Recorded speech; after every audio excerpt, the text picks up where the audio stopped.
The kid said over and over, we're kind of like a family now. They found out how to hurt one another, and they found out how it feels to hurt in that way. And they refuse to hurt one another in that way again. And now for something completely different. Welcome to Surrounded by Idiots Radio Podcast. From the southwestern United States of America deserts of Scottsdale, Arizona, across the sea and around the globe, this is the Surrounded by Idiots Radio Podcast. Hi, this is Tony Dufresne, PhD, your host. I hope everybody's doing great.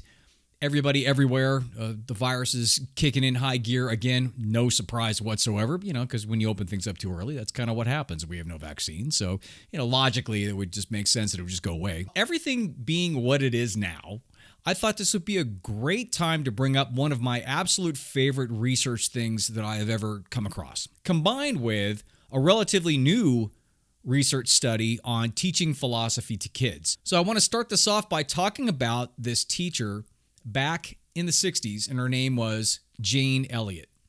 And on the day after Martin Luther King's assassination in April of 1968, she had a class of third graders, and she went into the class in this all-white town of Riceville, Iowa. And, of course, everybody was confused and upset and crying and very distraught because they recently made Martin Luther King the hero of the month in their class, and they could not, for the life of them, figure out why somebody would want to kill him. So, at that point, Jane Elliott decided to teach her class a daring lesson in the meaning of discrimination because she wanted to show the kids what discrimination feels like and what it can do to people. And she divided her class by eye color. She had the blue-eyed kids and the brown-eyed kids. And on the first day, the blue-eyed kids were told they were smarter, nicer, neater, and better than those with brown eyes. So throughout the day, Elliott praised them and allowed them privileges such as taking a longer recess and being the first on the lunch line. And in contrast, the brown-eyed kids had to wear collars around their necks, and their behavior and performance were criticized and ridiculed by Elliott. Now, on the second day, they were reversed, and the blue-eyed kids had to wear the collars and were made to feel inferior, while the brown-eyed kids were designated as the dominant group and told that they were nicer and neater and better. So what happened over the course of the 2-day exercise was really unbelievable, because on both days, the kids who were designated as inferior took on the look and the behavior of genuinely inferior students. They performed worse on tests and other work. Now, in contrast, the superior students, so day one, it was the blue-eyed kids, day two, it was the brown-eyed kids. The superior students on those days, the ones that had been sweet and tolerant before the exercise started, became mean-spirited and seemed to like discriminating against the inferior group. So after the exercise was over on day 3, and when the debriefing started and they started asking the kids questions about what happened, the kids came together. They felt good about one another. They created instant cousins. The kids said over and over, we're kind of like a family now. They found out how to hurt one another, and they found out how it feels to hurt in that way. And they refuse to hurt one another in that way again. And that's why kids are awesome. Their minds haven't been twisted yet. Elementary school kids, they got it. It makes you wonder why philosophy or character training or values training isn't done as a part of the curriculum in school. Because if Jane Elliott's class can do a experiment like this with kids of that age, understanding that they haven't bought into the agenda of an insecure, race-based, exclusionary lifestyle, then why isn't it taught now? Which is the question behind the study that I'm going to mention right now. And the question of the study was, should primary schools be teaching philosophy? And the study was done in the UK.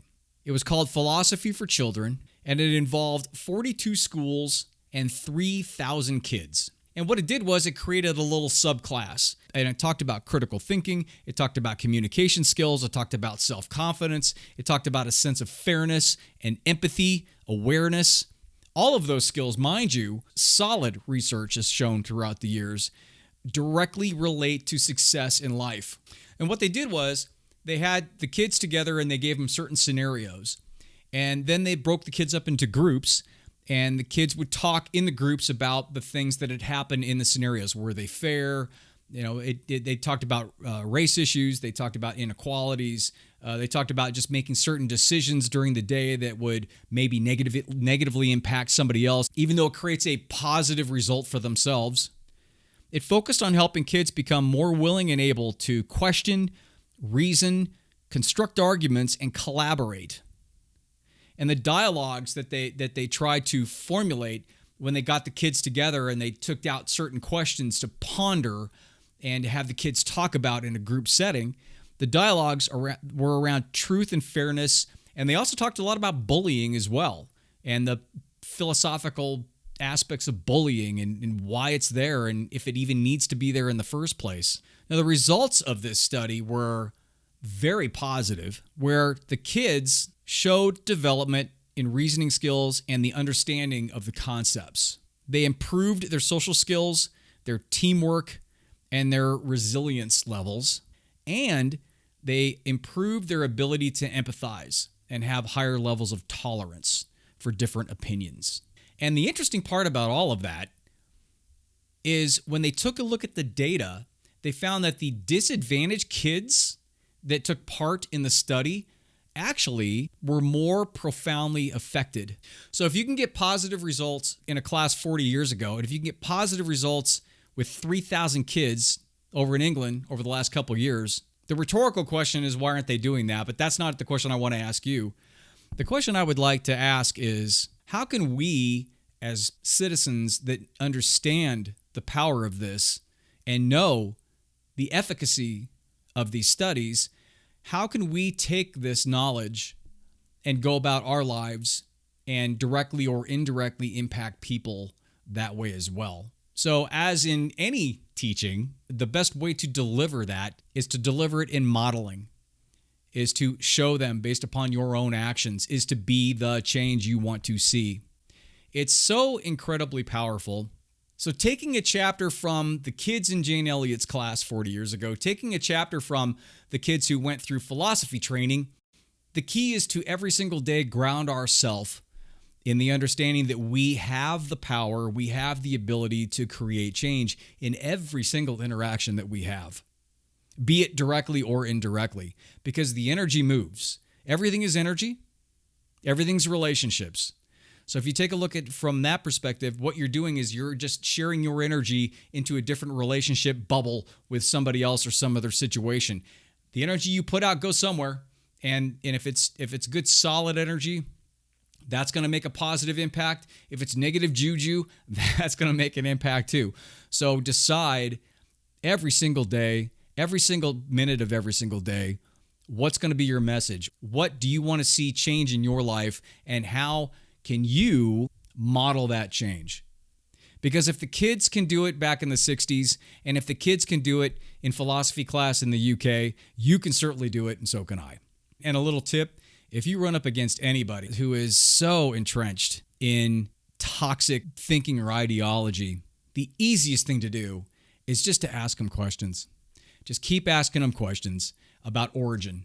Keep asking them, I like to call it the Genesis question.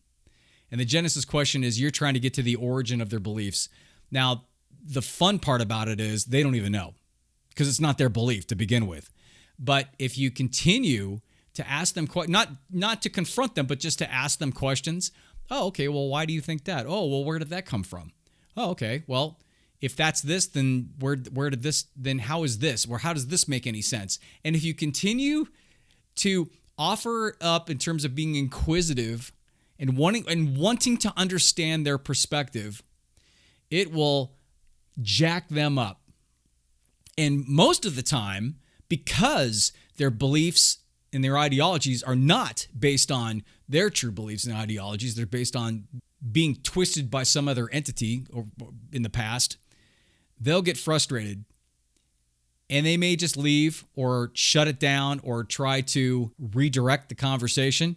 But I guarantee it is in their head. And that is how you model the change you want to see. I hope things are good. JavaBud.com for everything, Alexa flash briefings, and whatever platform you happen to be listening on, I would really appreciate a rate and review. It really helps me, especially with 749,000 change other podcasts out there. I want us all to be a part of a team that models change and does good things, and the bigger the team, the better. If you want a copy of the new revised book, I will be more than happy to send you a PDF copy of it. Just let me know. Tony@javabud.com. All I want you to do is to email me afterwards and let me know what you think about it. That's it. I hope things are great. I'll talk to you next week. Bye. I'm too tired to pretend. I don't want to be alone. I'm calling all friends.